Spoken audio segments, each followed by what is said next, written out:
Welcome to The Explainer. We hear a lot about billionaires, but today we're going beyond just the numbers. We're going to look at the architecture, the hidden blueprint, really, that builds these modern mega fortunes. All right, let's just jump right in with a number that's, well, it's almost hard to believe. Just this year alone, billionaire wealth shot up by over $2 trillion. I mean, that's a number so big it kind of breaks your brain. So the question has to be, how? How does that even happen? Well, you know the story we're usually told, right? It's all about meritocracy. It's that classic tale of a genius inventor tinkering away in a garage, or some entrepreneur who just plain out-hustled everybody. And look, it's a simple story, and it's a powerful one. But what if that's not the whole picture? What if this kind of extreme wealth isn't just earned, but it's actually engineered? That's what we're digging into today. We're going to peel back the layers and look at the actual system, the architecture, if you will, that makes this all possible. Okay, so first up, let's kind of poke some holes in that myth of the self-made billionaire. And the best way to do that is to see where the money actually comes from. You'll see it's often less about personal hustle and way more about the systems they get to play in. So just take a look at this breakdown right here. When you actually run the numbers, the data shows something pretty stunning. About 60% of all billionaire wealth is, well, it's basically unearned. We're talking inherited fortunes, monopoly power, crony connections. These are advantages baked into the system that, let's be honest, most of us just don't have access to.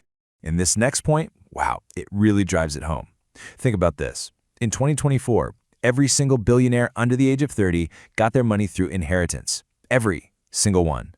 What that tells us is that we're seeing the rise of a new aristocracy, where wealth is just passed down and down, creating this permanent, separate class.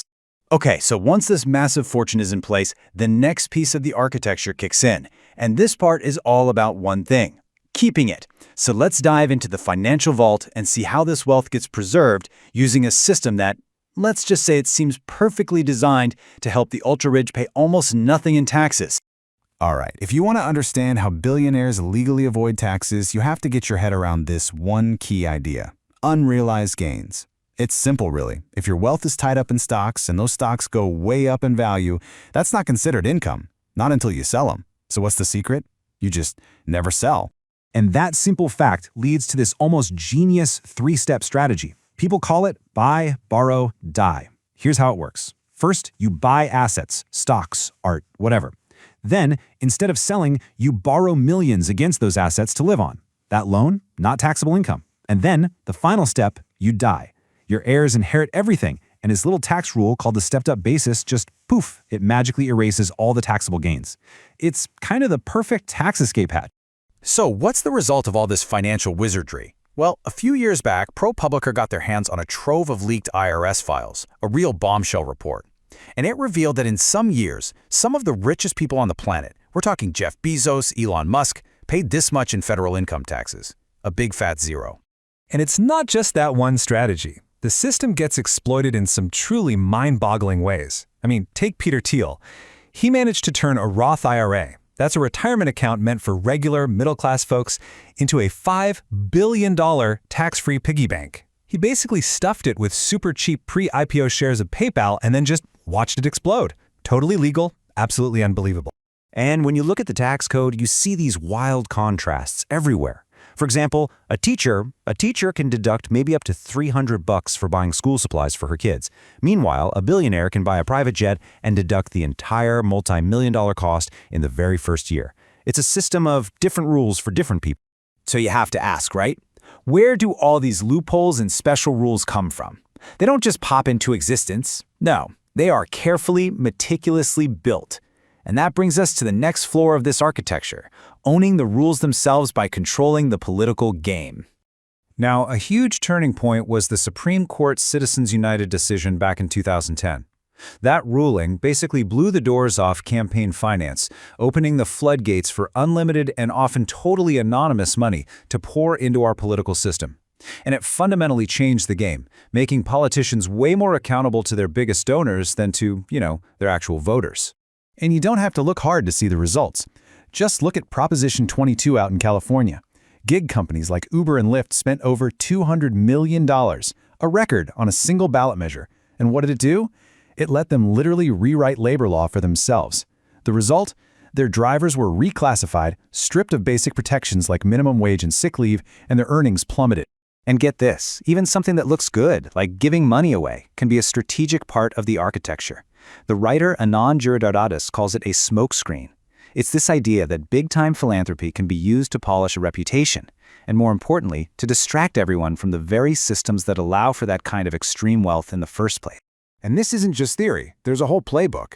For example, you can set up a foundation, get a massive tax break today, but you only have to give away a tiny fraction each year.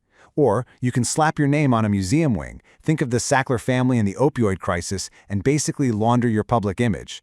Then there are things called donor-advised funds, where you can park your money, get the tax break right now, and there's no rule about when that money actually has to go to a charity. So, all of this money, all of this power, it leads to a final and honestly maybe the most unsettling part of this whole architecture, the ultimate exit strategy, a complete physical and social decoupling from the rest of society. You can really see this play out in the housing market. What happens when homes stop being treated as places for people to live and start being treated as just another asset in a financial portfolio? Well, you get what some call billionaire blowback. Corporations and investment funds buy up entire neighborhoods, squeezing the supply and sending prices through the roof for everybody else. And just to put a number on this isn't a minor issue. Right now, in the US, there are about 16 million vacant homes. 16 million. That's enough to house every single person experiencing homelessness 28 times over.